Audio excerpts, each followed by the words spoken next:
a paz de Deus. Vou te contar a minha história, que é bastante triste. Já tem 41 anos, quase 42, que eu sou membro da CCB. Fui para lá, o meu filho mais novo tinha 9 meses. E se ele estivesse vivo, em março ele teria completado 42 anos. Sempre ouvindo muitas promessas, que meus filhos iam ser músicos, que o mais novo ia ser organista, violinista, que Deus ia completar a obra no meu lar, que eu não ia descer a sepultura sem ver minha família servindo a Deus, que minha casa ia ser chamada de casa de oração, que Deus ia realizar os desejos do meu coração, que Deus ia virar a página da minha vida e escrever uma nova história. Promessas que eu venho ouvindo há anos e anos e nada, nunca se cumpriu. E agora não tem mais chance mesmo de nenhuma se cumprir. Criei meus filhos na graça, cresceram na graça. E quando adolescentes deixaram de ir para a graça, não seguiram caminho errado nenhum, só o mais velho, que deu muito trabalho, brigava na rua, foi preso algumas vezes, porque ele fez curso de taekwondo e batia nas pessoas e machucava, então ele foi preso. E assim foi a adolescência dos 3. Depois, pela graça e misericórdia de Deus, voltaram para a CCB. E aí permaneceram. Os 2 mais novos nunca me deram trabalho, mas o mais velho deu muito trabalho, mas foi para a CCB e mudou de vida. Não ficava mais nos bares bebendo, parou de beber, casou com uma serva de Deus organista. O do meio também se casou com uma organista também muito bonita, filha única, nascida e criada na graça, casou com 16 aninhos, sem nunca ter saído da barra da saia da mãe. E meu filho tinha 21, que casou com essa organista. E o mais novo permaneceu na congregação. E começou a gostar de uma moça que não era batizada. E ele falou: mãe, eu vou buscar a palavra. Se Deus confirmar, eu vou casar dentro de 2 meses. Aí ele já tinha comprado o guarda-roupa de casal, ele já tinha comprado o rack, ele já tinha comprado um jogo de sofá. Ele escolheu o jogo de sofá mais caro da loja, muito bonito o jogo de sofá. Ele já tinha comprado fogão. A minha sala é muito grande, ela montou tudo num canto da sala e eu joguei uns lençóis por cima, mas estava tudo nas caixas. E ele foi buscar a palavra. E quem atendia muito o culto era o ancião, e não o cooperador. E no dia que eu estava buscando a palavra, como de costume, era o ancião local que estava atendendo o culto. Aí o irmão, na hora do culto, pregou, leu um texto, meu filho e ela buscando palavra para casamento. Aí ele leu um texto, eu não me lembro mais o texto que ele leu, o texto bíblico que ele leu, E ele disse assim, tem alguém aqui, acabou de ler e disse assim, tem alguém aqui buscando palavra para casamento. Você nasceu e cresceu num lar cristão e até hoje não quis obedecer a Deus. E agora está buscando palavra para casamento?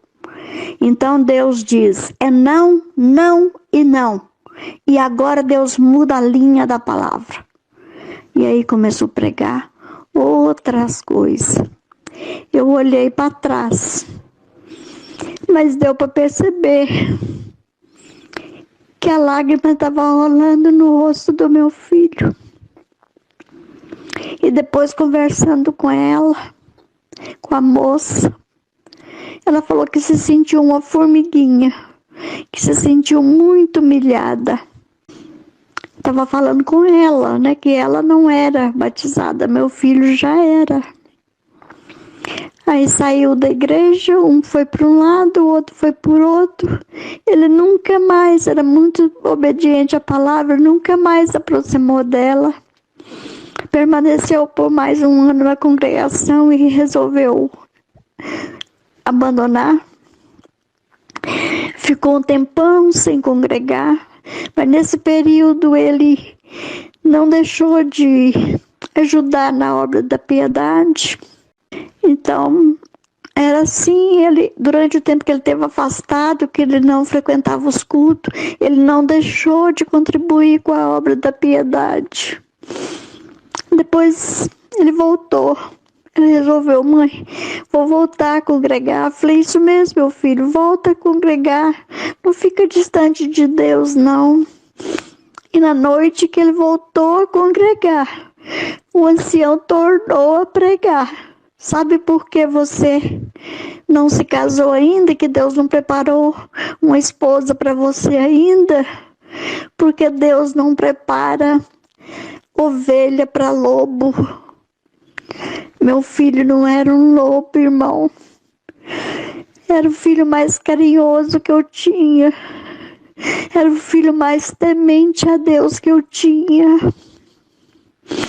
Um dia, ele comprou 3 bermudas. Chegou, me mostrou tudo que ele comprava, ele me mostrava.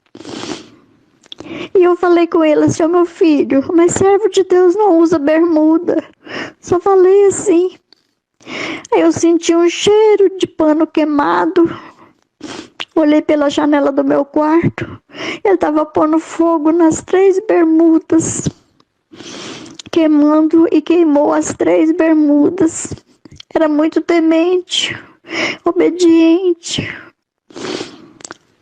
E ele saiu nesse dia, nessa noite, arrasado da igreja. Chegou em casa e falou assim, mãe, eu não sou lobo. Por que Deus não quer preparar uma esposa para mim? Porque eu sou lobo, eu não sou lobo. Eu falei, eu sei, meu filho, que você não é lobo. Eu sei, Deus sabe que você não é lobo. Ele deitou na cama dele, de bruços, e chorou copiosamente. E eu lamento não ter ido lá, ter colocado a cabeça dele no meu colo, e ter confortado o coraçãozinho dele, e ter dito para ele que Deus amava ele, independente do que o irmão tinha dito na igreja, do que o irmão tinha pregado na igreja. Mas eu não fiz isso. Eu passava para lá, passava para cá, e ele chorando de soluçar. Ele resolveu não voltar mais à congregação. E logo depois, pouco tempo depois, ele tirou a própria vida. E deixou uma carta para mim. Deus não me ama, mas não abandone a congregação, mãe. Não abandone a igreja para um dia a senhora encontrar com a avó. Eu sei que eu não vou para o mesmo lugar que vocês vão. Ele dizia isso porque ele tinha tirado a Bíblia, né? Aliás, tirado a vida. Eu sei que eu não vou para o lugar que vocês vão. Nós não vamos nos encontrar, mas a senhora vai encontrar com a avó. Não se revolte contra Deus. Não abandone a igreja. E disse que estava se sentindo insignificante, tanto para a Irmandade quanto para Deus. E foi embora, meu filho. Foi embora, irmão. Com 23 anos de idade, lindo, lindo, bom, trabalhador, honesto. Foi embora. Deixou meu coração, eu tive uma depressão muito profunda. Fiquei 44 dias internada na ala psiquiátrica do Hospital do Ipiceng, que é o Hospital dos Servidores Públicos do Estado de Minas Gerais. E durante o tempo que eu fiquei na ala psiquiátrica, eu não recebi visita de nenhum irmão sequer, nenhuma irmã sequer. No dia do velório, o irmão que pregou essa palavra maldita na igreja entrou na sala e a casa estava cheia de gente que teve que formar fila para passar na frente do caixão do meu filho. Quando eu vi ele, eu gritei para ele: tá vendo, irmão, o que você fez? Se você não tivesse pregado daquela maneira naquela noite, meu filho hoje não estaria nesse terno de madeira aqui, não. Você tá vendo o que você fez? Aí ele não me respondeu nada. Na mesma hora, ele entrou do mesmo jeito que ele entrou, ele saiu. Na mesma hora, ele saiu. Não esperou eu falar mais nada. E na época que ele pregou, ele tinha um filho fora do casamento. Ele tinha um caso extraconjugal na cidade próxima aqui da minha cidade. E ele tinha um filho de 5 anos fora do casamento, que hoje já deve estar com uns 25, 30, sei lá. Ele teve um caso extraconjugal com uma irmã que era casada com um irmão mais idoso, num bairro distante do centro. Isso tudo veio à tona logo depois que tudo isso aconteceu com meu filho. Então era um idólatra um adúltero em cima do púlpito, pregando profecia, destruindo vida. E assim destruiu a vida do meu filho. Eu devia ter deixado a CCB nessa época e eu ainda permaneci até hoje. Agora que lá não está me cabendo mais, irmão. A congregação não está me cabendo mais. Eu gosto da orquestra, mas eu não posso permanecer lá mais, porque eu estou cansada de ouvir profecia que não se cumpre. Eu estou cansada, eu questionei com o cooperador, que não é esse que pregou isso para o meu filho, foi destituído do cargo, porque descobriu-se os casos extraconjugais dele, veio à tona. E ele foi destituído do cargo. E o atual ancião, eu tenho tentado questionar com ele muita coisa que eu acho que está errado. E ele falou comigo assim: olha, irmã, eu não quero conversar com você, porque a irmã é muito preocupada com a letra. A letra mata e o espírito vivifica. Eu não quero conversar com a irmã, porque a irmã é muito preocupada com a letra. E não aceitou eu questionar com ele, fazer os questionamentos que eu queria fazer sobre a doutrina, sobre a forma que é pregada a palavra. Ele não aceitou. Então, irmão, eu estou deixando a congregação após 42 anos. Graças a Deus, que Deus tenha aberto meus olhos ainda a tempo. de buscar uma igreja onde realmente se estuda e se prega a palavra de Deus. Depois eu envio outro áudio, tem uma outra experiência para contar para o irmão.